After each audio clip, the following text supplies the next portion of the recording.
किसी जंगल में एक बिक्री बहुत ही बेफिक्र उधर उधर घूम रही थी। एक कौवा इसे देखकर हैरत ज़दा हुआ और बिक्री से पूछने लगा कि तुम्हें किसी से खौफ क्यों नहीं है। बिक्री ने कहा, भाई, मेरी बेफिक्री का सबब यह है कि कुछ अरसा पहले एक शेरनी अपने 2 छोटे बच्चे छोड़कर मर गई थी। मैंने उन पर तरस खाकर अपने दूध पर पाल कर उन्हें परवान चढ़ाया।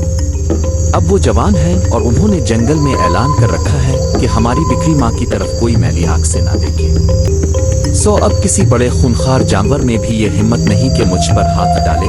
किसी छोटे मोटे जानवर का जिक्र ही किया। कौवे ने सोचा, काश मुझे भी ऐसी नेकोकारी करने का मौका मिले और परिंदों की दुनिया में मुझे भी एहतराम हासिल हो जाए। वो यही सोचता हुआ उड़ता जा रहा था कि इसने नीचे दरिया में एक चूहे को डुबकियां खाते देखा।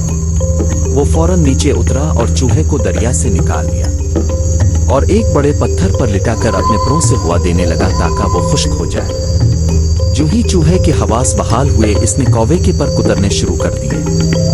कौवा बेचारा नेकी की धन में मगन था और चूहा अपनी कारगुजारी में मसरूफ। इतनी देर में वो खुश्क भी हो चुका था, लिहाजा इसने अपने बिल की तरफ दौड़ लगा दी। कौवा नेकी करके बहुत मौज में था।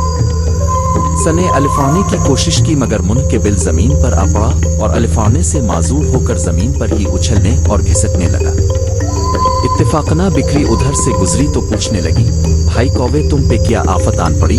वो गुस्से से बोला, ये सब तुम्हारा किया धुरा है। तुम्हारी बातों से मुतासिर होकर मैंने नेकी कमाने की चाह में चूहे की जान बचाई मगर वो मेरे पर ही कतर भागा। बिक्री हंस पड़ी और कहने लगी, बेवकूफ, अगर नेकी ही करनी थी तो किसी शेर के बच्चे के साथ करते। चूहे का बच्चा तो अपना चूहा पिन ही दिखाएगा। बदजात और बदनस्ल के साथ नेकी करने वाले का वही हाल होता है जो तुम्हारा हुआ।